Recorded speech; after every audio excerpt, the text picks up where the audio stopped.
はい、どうも皆さんこんにちは。スターディーの河野玄斗です。皆さん、勉強中に集中できないな、なんか頭がぼーっとするなって思った経験はありませんか？僕自身ちゃんと睡眠をとってるはずなのに、なんか頭が働かないなって思うことはしょっちゅうあります。多くの方も同じ経験をしていることかと思うのですが、実はそのような経験は気がつきにくい体の渇きに関係があるかもしれないんです。今回はそのなかなか気づけないけどもすごく重要な体の渇きについて徹底的に分かりやすく解説していきます。まずはじめに、人間の体の約 60% が水分なんですけど、その体の水分を保つための機能として持っているのが喉が渇いてくれる機能ですよね。喉が渇く時はだいたい体の水分の 2% 程度が失われている時なんですけど、それがさらに進行して 3% 程度の水分が失われてしまうと、体や頭の不調を強く感じ、さらに進んで 4-5% 程度の水分が失われる頃には、めまいで立っていられない熱中症のような状態になってしまいます。これを防ぐために喉が渇いた時は水分を取る必要があるわけなんですけど、逆に言えば体の水分の 2% が失われるまでは人間は自分の体の渇きに気づけないということになります。この 2% って少なく聞こえると思うんですけど、体重75キロの人で計算すると、なんと水分約 1.5 リットル、つまり1リットルペットボトル1本半分の水分が失われるまで、自分の体の水分が失われた状態に気づけないんです。そして恐ろしいことに、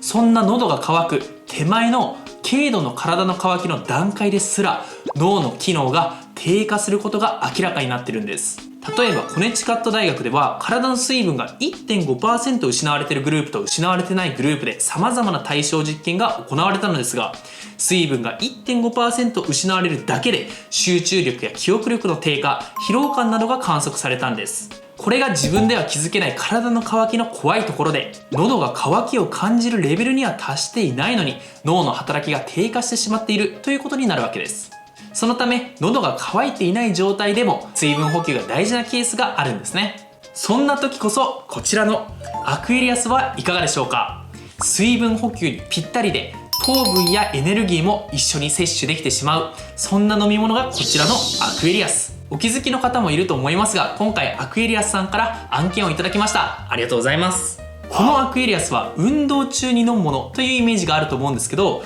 実は体が渇いているいろんな場面でおすすめなんです。っていうのも、まずアクエリアスには水分補給に大切なナトリウムなどの電解質、ミネラルが含まれています。しかも人間の体液とほぼ同じ浸透圧になるように適度な糖分も入っているので、乾いた体への水分補給として非常に優れているんです。また脳のエネルギー源として優秀なブドウ糖や体のエネルギーになるクエン酸やアミノ酸を一緒に摂取するなどの工夫をすることもおすすめなんですけど、アクエリアスには全部入っているので勉強のお供にもぴったりなわけなんですね。ただもちろん糖分の過剰摂取には気をつけないといけないので、例えば勉強前に1本飲む程度にとどめるのがいいのかなと思います。ということで今回は気づきにくいけどケアが大切な体の渇きについて解説してきました。集中力を維持し、いいパフォーマンスを発揮していくことが求められる勉強にとって水分補給はかなり重要なわけなんです。これからもう一頑張りしたい時、よしやるぞと決めた時は水分補給をきちんとすることを意識してみてください。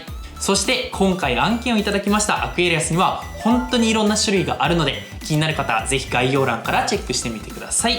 ということでまた次回の動画でお会いしましょう。